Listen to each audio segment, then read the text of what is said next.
ජනාධිපති ගරු ජයරත්න මැතිතුමා වෙනුවෙන් මන්ත්‍රී සභා මන්ත්‍රී ශ්‍රීමාන් ශාන්ති ජයසිංහ මහත්මිය.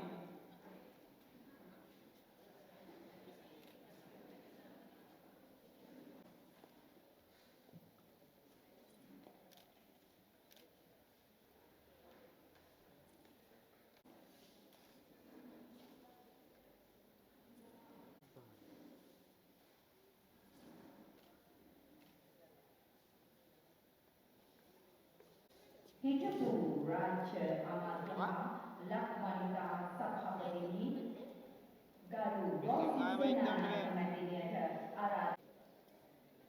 ඊළඟට පක්ෂයේ උපසභාපති ගරු රිෂාන් පීඩෝර් මැතිතුමා එතුමාට වළඳා සඳහා අපි ආරාධනා කරන්නේ ඡායා ලක්වී මහත්මිය. උගලොන්ට මතක ඇති මීට කාලයකට ඉස්සෙල්ලා පාර්ලිමේන්තුව නියෝජනය කරපු අපේ හිටපු පාර්ලිමේන්තු මන්ත්‍රී උතුරේ රවිරාජ් මන්ත්‍රීතුමා ඝාතනය වුණා. එතුමාගේ දියණිය තමයි අද අපේ පක්ෂයේ කෘත්‍යාධිකාරී මණ්ඩලය නියෝජනය කරන අපේ පක්ෂයට දැවැන්ත ශක්තියක් ලබා දෙන ප්‍රවීණා රවිරාජ් මහත්මියට මම ආරාධනා කරනවා මේ මාධ්‍ය හමුව.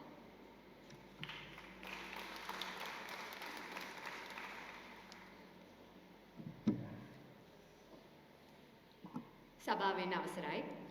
මම පළමුවට දෙමළ භාෂාවෙන් මගේ කතාව සම්බන්ධ කරන්නම්. පස්සේ ඉංග්‍රීසි භාෂාවෙන් මගේ කතාව මේ වේදිකාවේදී ප්‍රකාශ කරන්න කැමතියි. හැබැයි ඒක හැමතෙම කලින් ඔබ සැමටම සුබ කාන්තා දිනයක් වේවා කියලා පටන් ගන්න තමයි මම කැමතියි.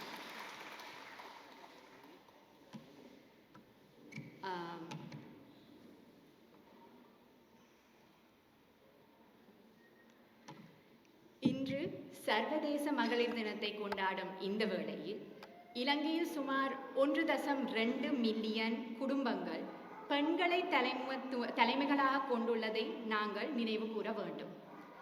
குறிப்பாக வடமாகாணத்தில் வலிந்து காணாமல் ஆக்கப்பட்டோரின் குடும்பங்களில் பெண் தலைமைத்துவ குடும்பங்களின் எண்ணிக்கை மிக மிக அதிகமாக உள்ளது. அவர்களின் வாழ்வை சீரமைக்கவோ அல்லது நீதியை பெற்றுத்தரவோ இன்றும் முறையான வழிமுறைகள் உருவாக்கப்படவில்லை என்பதே உண்மை. கணவனையோ அல்லது ஒரு தந்தையையோ இழந்த ஒவ்வொரு பெண்ணுக்கும் நீதி என்பது மறைக்கப்பட்ட உண்மையை முன்னுக்கு கொண்டு வருவதே ஆகும். அந்த உண்மை எவ்வளவு வேதனையாக இருந்தாலும் உண்மையை கண்டறியும் பொறிமுறையையும் பொறுப்பையும் இலங்கை அரசு வலுப்படுத்த வேண்டியது அவசியமாகும். தீர்க்கப்படாத சவால்கள் இன்றும் வடமாகாணத்தில் ஏராளமாக காணப்படுகின்றது. செம்மணி மனித புதைக்குழிகளை பற்றி பல கருத்துக்கள் முன்வைக்கப்பட்டு இருந்தன. ஜெனீவா பிரதிநிதிகள் வருகையின் போது பெரும் பேச்சு பொருளாக இருந்த செம்மணி மனித புதைக்குழு விவகாரம் தற்போது மீண்டும் ஒதுக்கப்பட்டு மௌனமாக்கப்பட்டுள்ளதே என்பதே உண்மை. மற்றும் இன்று பெண் தலைமைத்துவ குடும்பங்களுக்கு நில உரிமை போராட்டங்கள் தங்களின் பூர்வீக நில உரிமைகளுக்காகவும் நீதிக்காகவும் அந்த பெண்கள் இன்றும் இடைவிடாது போராடி வருகின்றது உண்மை. போராட்டங்கள் நிற்கப்படவில்லை. பொருளாதார நெருக்கடி மற்றும் நாட்டின் தற்போதைய பொருளாதார சீர்குலைவு அவர்களின் வாழ்வாதாரத்தை அடியோடு பாதித்துள்ளது என்பதே உண்மை.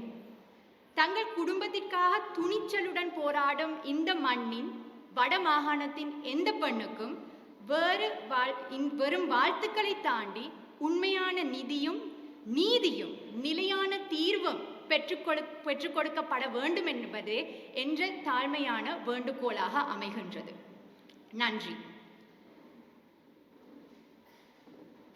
Good morning.